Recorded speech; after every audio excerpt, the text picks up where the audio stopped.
بسم اللہ الرحمن الرحیم الحمدللہ رب العالمین والصلاة والسلام علی رسولہ النبی الکریم، اما بعد، معزز سامعین گرامی، مسلم اسٹوڈنٹس آرگنائزیشن ضلع خانیوال کے زیر اہتمام یہ تعمیر سیرت سیمینار انعقاد پذیر ہے، جو ہمارے انتہائی مشفق مہربان دوست جناب قمرالزمان چودھری صاحب کی یاد میں رکھا گیا ہے۔ بھائی قمرالزمان اسی علاقے سے تعلق رکھنے والے تھے اور اسی ماہ نومبر کے اندر وہ ہمیں خداس چھوڑ کر اللہ تبارک و تعالیٰ کی طرف چلے گئے، اخروی زندگی کی طرف چلے گئے۔ میرے دوستو، مسلم اسٹوڈنٹس آرگنائزیشن کا تاسیسی مقصد یہی رہا ہے کہ آج کے نوجوان کو، جس نے مستقبل کا معمار بننا ہے، اس نوجوان کو اس کا بھولا ہوا سبق یاد دلایا جائے۔ جس مقصد کے لیے انسان کو اس دنیا کے اندر بھیجا گیا، وہ مقصد اسے یاد دلایا جائے۔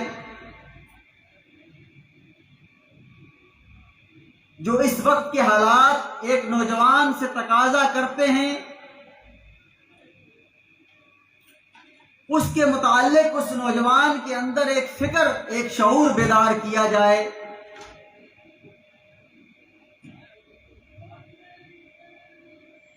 یہ وہ دور ہے کہ جس دور کے اندر ہر طرف سے فتنے سر اٹھا رہے ہیں، عجیب سی صورتحال کا سامنا ہے، ملکوں کے ملک بغاوت کی وجہ سے تباہ حالی کا شکار ہیں۔ تعلیمی اداروں کے اندر کمیونسٹ لوگ، ملحد لوگ، گستاخ لوگ اپنی محنت کر کے مسلم طلبہ کے اذہان کو خراب کر رہے ہیں، اور یہ سازشیں کوئی معمولی نہیں، بلکہ ان کے پیچھے ایک بہت بڑی لمبی چوڑی پلاننگ ہے۔ اگر آپ دیکھیں گے تو آپ کو پتہ چلے گا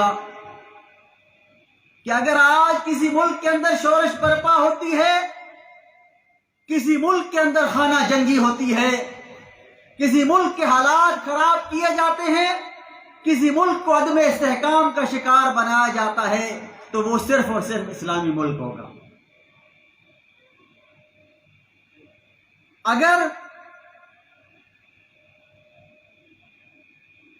کسی کو رائے راست سے ہٹانے کی کوشش کی جاتی ہے تو وہ صرف اور صرف مسلم نوجوان ہوگا۔ اگر کسی کے اوپر پابندیاں لگائی جاتی ہیں تو وہ صرف اور صرف مسلم نوجوان ہوگا۔ اگر کسی کے لیے مسائل کھڑے جاتے ہیں تو وہ داعی اسلام ہوگا۔ کفریہ ممالک کو کوئی پرواہ نہیں، کفریہ ممالک کے بچوں کو کوئی پرواہ نہیں۔ سوشل میڈیا کا دور ہے، آج بھی آپ دیکھ سکتے ہیں کہ یہودیوں کے بچے، چھوٹے چھوٹے بچے بھی اسلحے کی ٹریننگ حاصل کر رہے ہیں، جنگوں کی تیاری کر رہے ہیں۔ کیوں؟ انہیں پتہ ہے کہ ہم اقلیت کے اندر ہیں، ہمیں اپنے آپ کو محفوظ رکھنا ہے، تو ہمیں ایسے آلات سے اپنے آپ کو مضبوط کرنا پڑے گا جس سے ہم دنیا کا مقابلہ کر سکیں، اور وہ ابھی سے اس کی تیاری میں ہیں۔ لیکن اس کے برعکس اگر مسلم نوجوان عسکری تربیت کی طرف چلا جائے، اس نیت سے کہ میں اپنے ملک کا دفاع کروں گا، اس نیت سے کہ میں اپنے مذہب کا دفاع کروں گا، اس نیت سے کہ میں اپنے مظلوم مسلمان بھائی بہنوں کے دفاع کے لیے میدان میں آؤں گا، اس سے دہشت گرد ثابت کرنے پر پوری دنیا لگ جاتی ہے۔ لیکن اگر اس کے مقابلے میں اسلام دشمن عناصر، وہ یہودیوں کے بچے، وہ نصارہ کے بچے تربیت حاصل کریں تو انہیں کوئی دہشت گرد نہیں کہتا۔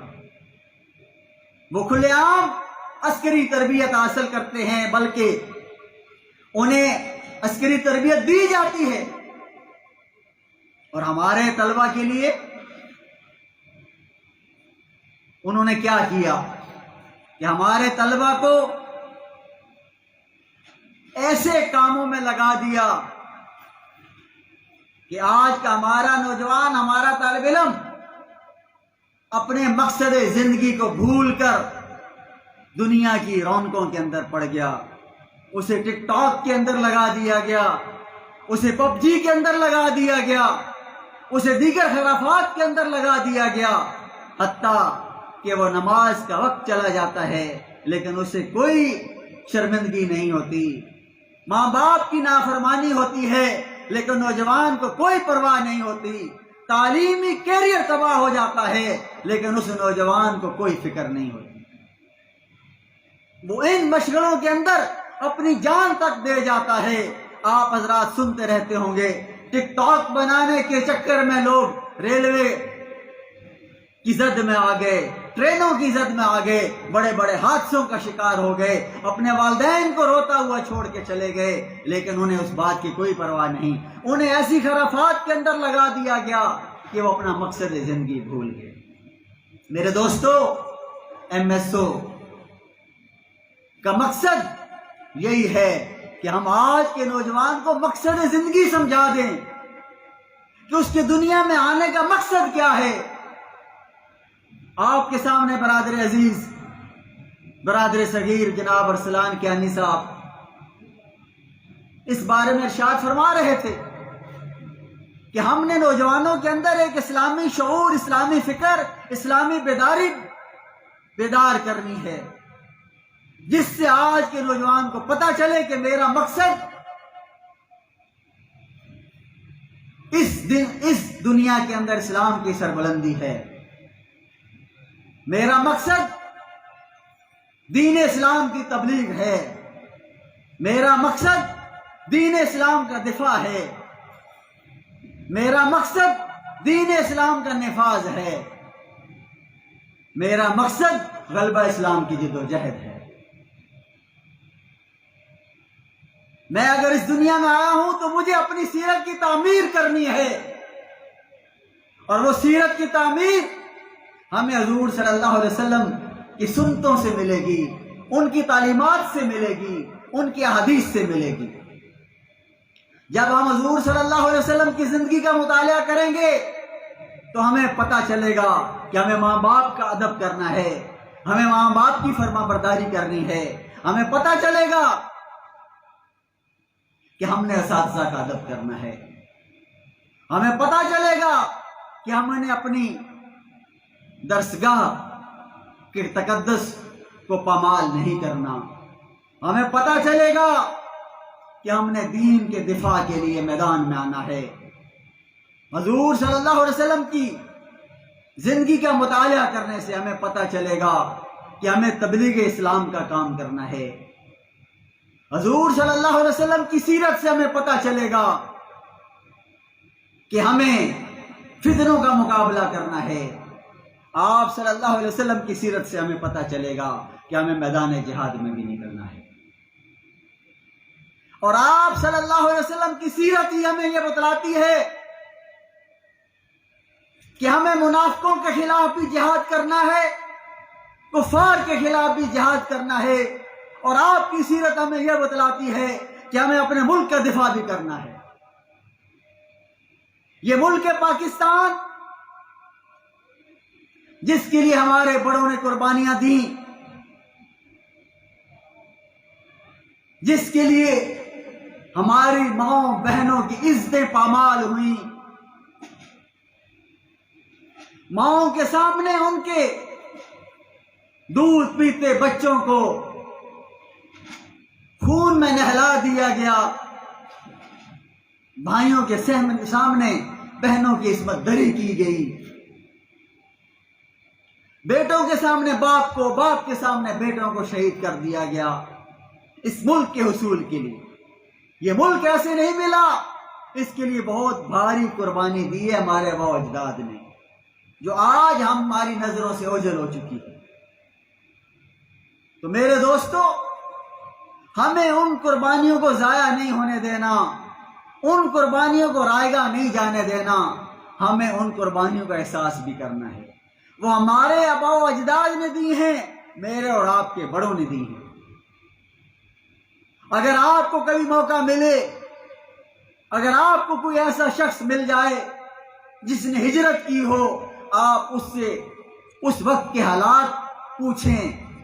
اب بھی کئی ایسے لوگ موجود ہیں جو ہجرت کر کے پاکستان میں آئے، زندہ ہیں، ان تک آپ کی ملاقات ممکن ہو سکتی ہے۔ آپ ان سے پوچھیں کہ ان کے اوپر کیا بیتی تھی اس وقت۔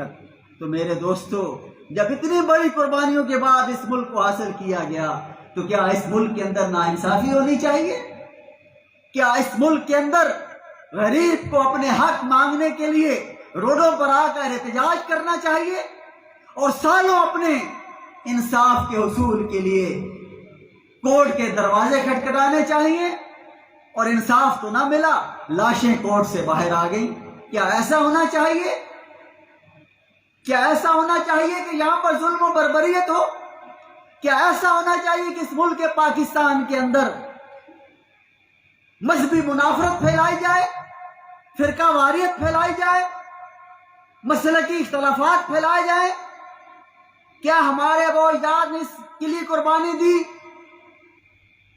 کہ یہاں پر مسلکی اختلافات کو اجاگر کیا جائے، علاقائی قومیت کے اختلافات کو اجاگر کیا جائے؟ نہیں میرے دوستو، نہیں۔ ہمارے آباء و اجداد نے جو قربانیاں دی ہیں وہ اس لیے دی کہ ہمیں ایک ایسی آزاد اسٹیٹ حاصل ہو جہاں پر انصاف کا بول بالا ہو، جہاں انصاف کے لیے روڈوں پر نہ آنا پڑے، جہاں انصاف کے لیے احتجاج نہ کرنا پڑے، بلکہ ایک ایسی اسٹیٹ ہمارے پاس ہو جہاں وقت کا حکمران، وقت کا بادشاہ، وقت کا امیر المومنین راتوں کو اٹھ کر گلیوں کے اندر پہرا دے اور لوگوں کے پاس خود جا کر پوچھے کہ کسی کے ساتھ ناانصافی تو نہیں ہو رہی۔ وہ نظام جو حضرت ابوبکر صدیق رضی اللہ تعالیٰ عنہ نے ہمیں دیا، حضرت عمر فاروق نے چلایا، حضرت عثمان غنی نے چلایا، حضرت علی المرتضیٰ نے چلایا، وہ نظام خلافت راشدہ، کہ اس نظام کے اندر کسی کے ساتھ ناانصافی کا کوئی بندہ سوچ بھی نہیں سکتا، کسی کے ساتھ ظلم و زیادتی کا بندہ سوچ بھی نہیں سکتا، کرپشن کی سوچ بھی نہیں آتی۔